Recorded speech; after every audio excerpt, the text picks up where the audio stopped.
한국인들이 끔찍하다고 한 트럼프의 말이 국내에 알려지자 지금 큰 논란이 되고 있습니다. 이런 가운데 미국 국방부가 백악관에 주한미군의 감축 옵션을 제시했다고 미국 월스트리트 저널이 17일 보도했습니다.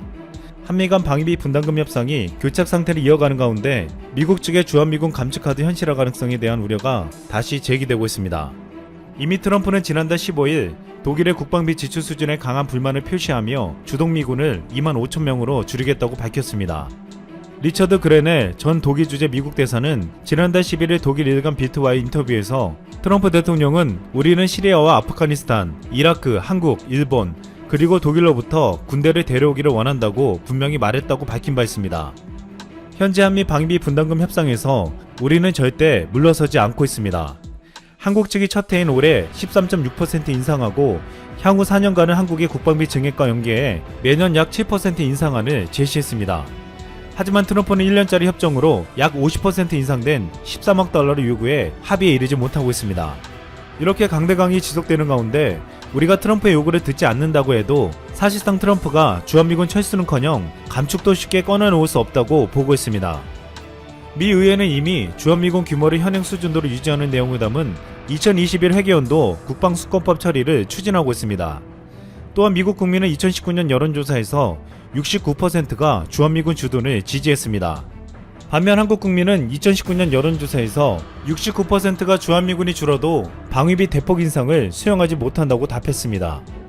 미국 국민 69%가 북한의 위협에 대해 주한미군이 그대로 유지하기를 바라고 있고 한국 국민 69%가 주한미군이 줄어도 굴욕적인 방위비 인상을 하지 말라고 말하고 있습니다. 이런 가운데 우리 정부가 트럼프의 방위비 인상 요구를 들어주지 않고 마땅한 방책이 없자 트럼프 입에서 끔찍하다는 표현까지 나올 수밖에 없던 것이 아닌지 추측하고 있습니다.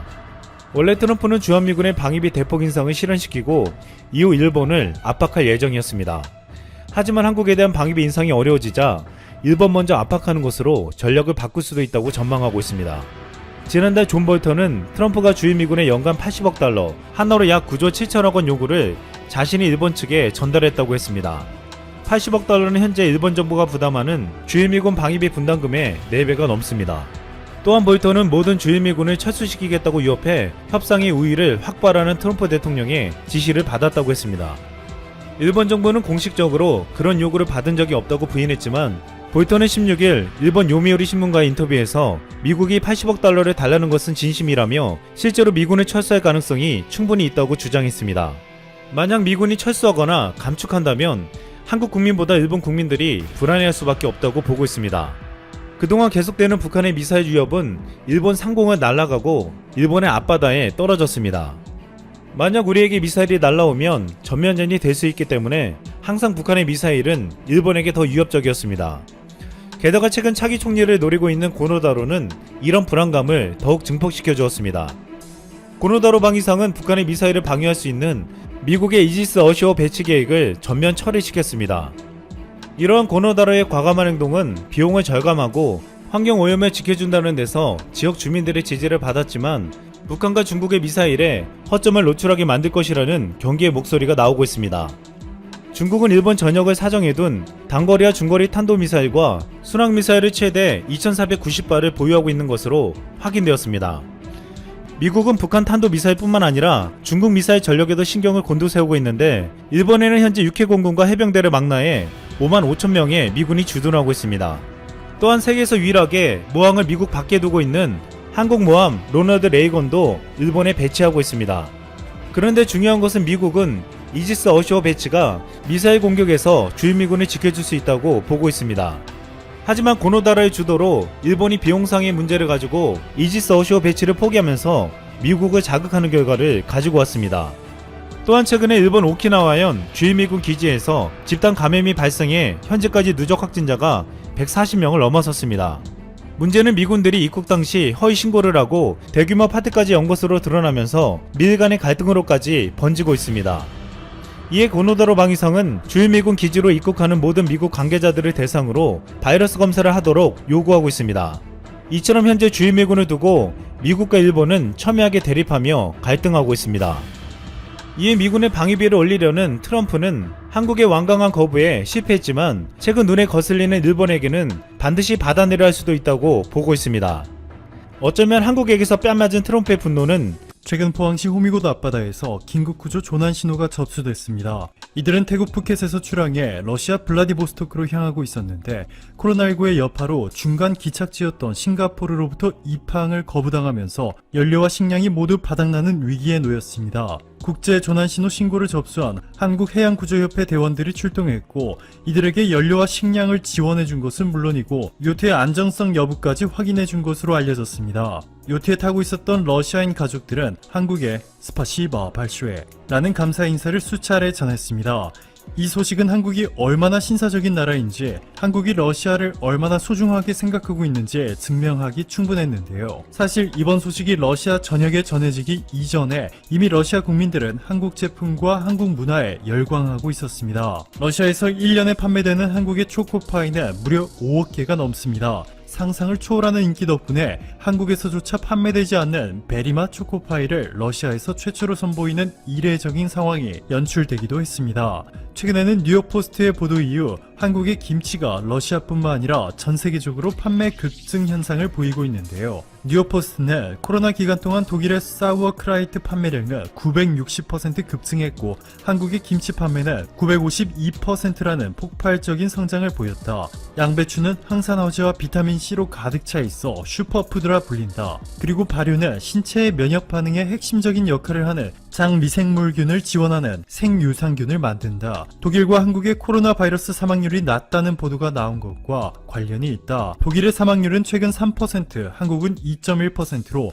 전 세계가 6% 이상의 사망률을 기록하고 있고 이탈리아와 스페인은 10% 이상의 사망률을 기록하는 것과 비교되고 있다 보도했습니다. 러시아가 열광하고 있는 것은 K푸드뿐만이 아닙니다. 독일과 프랑스 등 유럽을 중심으로 세계적인 탈원전 추세가 가속화되는 가운데 재생에너지와 함께 환경오염을 거의 유발하지 않는 LNG, 천연가스가 대세를 이루기 시작했죠. 현재 카타르, 호주, 미국, 러시아가 전세계 천연가스 시장을 장악하고 있는데요. 매장량 기준 세계 1위인 러시아는 앞으로 5년 안에 세계 LNG 시장 점유율을 현재 7%에서 15%까지 무려 2배로 대폭 늘릴 것이라는 공격적인 계획을 발표했습니다. 최근 러시아의 민간가스 최대 기업인 노바텍은 중국의 후동중화조선 대신 한국의 대우조선해양을 선택해 1조 원에 육박하는 규모의 LNG선을 만들어달라고 요청했고 러시아의 국영조선소 즈베즈다는 삼성중공업의 18조 원 규모의 쇠빙 LNG 운반선 5척을 발주했습니다. 한국의 대박 행진은 러시아 외 국가에도 이루어지고 있는데요. 최근 세계 LNG 수출 점유율 1위인 카타르로부터 역사상 최대 규모의 LNG선 수주에 성공했습니다. 무함마드 알하이키 카타르 대사는 한국은 세계 LNG 운반선 건조 시장의 90% 이상을 장악하고 있는 세계 최고의 조선 강국이다. 카타르가 한국에 100척이 넘는 LNG 운반선을 발주한 것은 한국과 카타르 모두에게 도움이 되는 결정이다. 놀랄 것도 없는 당연한 일이다. 전했습니다. 이뿐만이 아니죠. 러시아가 심혈을 기울여 진행 중인 수소 기반의 북극 기지 설립 프로젝트, 여기에 한국의 참여를 요청하는 이례적인 상황이 만들어졌습니다. 외교부 글로벌 에너지 협력센터에 따르면 러시아는 야말반도 바이다라츠카야 툰드라에 위치한 희망의 땅에 수소 기반의 탄소제로 북극기지 스노우플레이크를 설립할 계획입니다. 이 기지에서 사용되는 모든 에너지를 수소로부터 만드는 획기적인 시도를 준비 중인데요. 현재 전 세계가 러시아의 수소 프로젝트에 주목하고 있는 것은 단순히 북극 지역의 장기적 개발 가능성에 큰 기여를 할 뿐만 아니라 앞으로 이곳이 수소를 활용한 미래 혁신 기술의 플랫폼으로서 중요한 역할을 하게 되기 때문이죠. 놀랍게도 한국의 수소 기술은 이미 세계를 지배하고 있습니다. 한국이 지난해 세계에서 가장 많은 수소 충전소를 구축한 데 이어서 현대차가 일본을 꺾고 수소차 점유율 63%라는 지배적인 위치를 차지했습니다. 2050년이면 전세계 에너지 수요의 18%, 3천조 원이 넘는 규모의 시장으로 팽창할 것이라 전망되고 있는 수소가 다른 어떤 에너지보다 중요한 이유는 산업통상자원부가 정확하게 설명해 주었습니다. 원자번호 1번인 수소는 우주물질의 75%를 차지할 만큼 풍부하다. 기술적으로 수소를 다루는 것은 매우 어렵지만 장기간 대용량 저장이 가능하다. 전기를 생산한 후에도 부산물이 물밖에 없다. 완벽한 미래형 에너지원이라는 것이죠. 2천조 원이 넘는 가치로 세계 기업 순위 1위를 유지하고 있는 사우디의 아람코는 세계 최초로 수소 전기차 양산에 성공한 현대차와 손을 잡고 수소 개발에 나서며 전 세계의 부러움을 사기도 했습니다. 제3만 2천조 원에 달하는 사우디의 실세 모하메드 빈 살만 왕세자는 현대차의 수소 경제 계획에 상당한 관심을 보이며 거액을 투자할 것을 약속하며 현대차의 날개를 달아주었습니다.